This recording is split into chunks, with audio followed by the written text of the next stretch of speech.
What comes to mind when you hear the Berlin Conference? Does it sound like a meeting of German officials coming together to discuss about Germany affairs? Or at the very least, European leaders converging in Berlin to discuss European affairs? Well, surprise, surprise, it had nothing to do with Germany. In fact, this was a meeting about Africa held outside of Africa, where African leaders were not invited by people who had never even set foot on the continent. Because who better to decide the fate of Africa than a bunch of Europeans? Hello and welcome to What If Africans, where we explore the possibilities of alternate histories and hypothetical scenarios. In part 1 of a 4-part series of What If the Berlin Conference didn't take place, we'll be taking a deep dive and ask the question, what was the Berlin Conference about? Why did it happen? And where did it happen? King Leopold II of Belgium was a jealous king towards his cousin Queen Victoria of Great Britain. He considered himself to be an important man, yet in the 1870s, Leopold had no territory other than the small state of Belgium itself. His cousin Queen Victoria, on the other hand, was not only Queen of Great Britain, but also Empress of India. So Leopold set out to acquire his own empire. He claimed a vast territory in Central Africa and called it the Congo Free State, declaring that he would allow free trade for all European leaders. However, instead of keeping his promise, he set about building a state that would work for his own profit without the involvement of other European leaders. The French, upon realizing this, immediately sent out expeditions to claim the territory to the north, which is modern-day Central African Republic.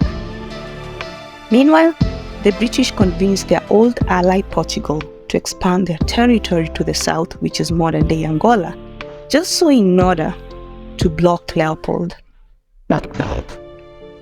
As these powers edged towards potential fights with each other, German Chancellor Otto von Bismarck saw them as a threat to his plans for Europe. In response, he organized the Berlin Conference, inviting European leaders to work out a policy for the expansion on the African continent. The conference lasted for 3 months, from November 15, 1884 to February 26, 1885, and was held in Berlin, Germany. During this time, European powers carved up Africa into colonies and spheres of influence. At the time, Africa was mostly independent, with only a few European outposts along the coast. However, with the rise of industrialization and the need for raw materials and new markets, European countries began to view Africa as a source of wealth. The conference resulted in an act that did 3 things. Firstly, it recognized the Congo Free State that King Leopold had claimed as his private property. Secondly, it recognized some existing territorial claims in different parts of Africa. Lastly, and most importantly, the conference set up a way for Europeans to claim and annex more territory in Africa.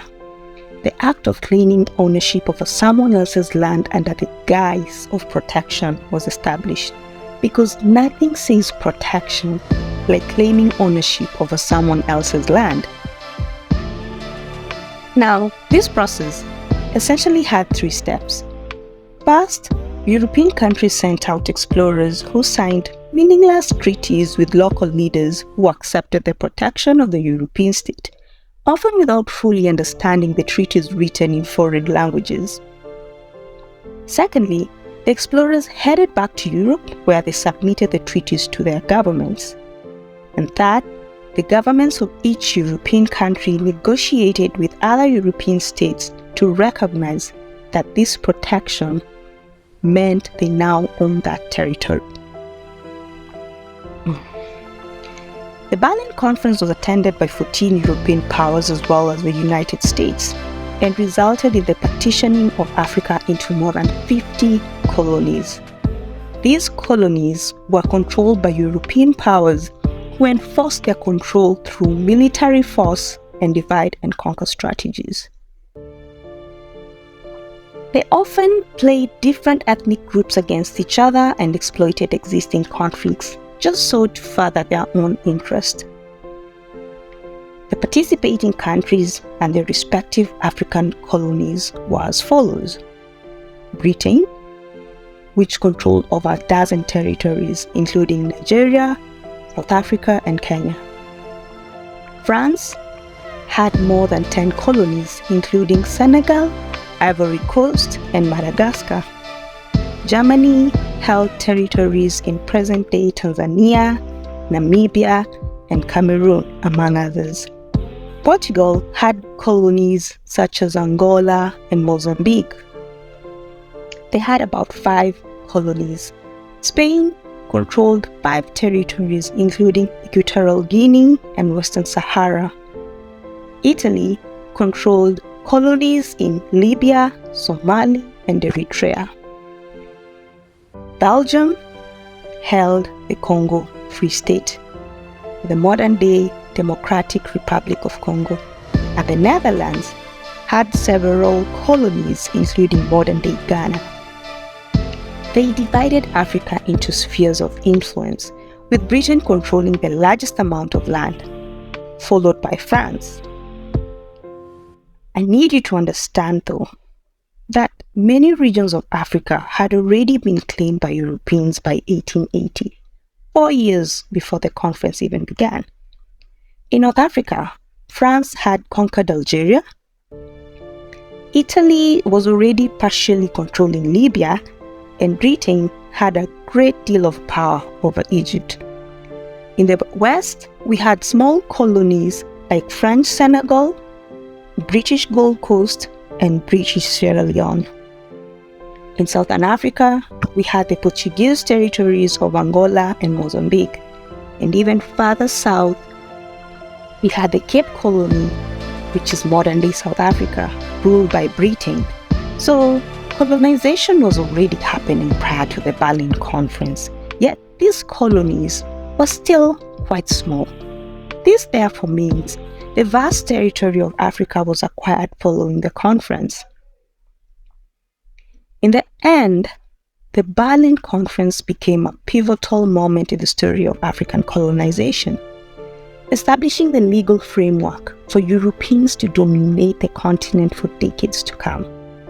It also established a process for Europeans to cooperate rather than fight each other.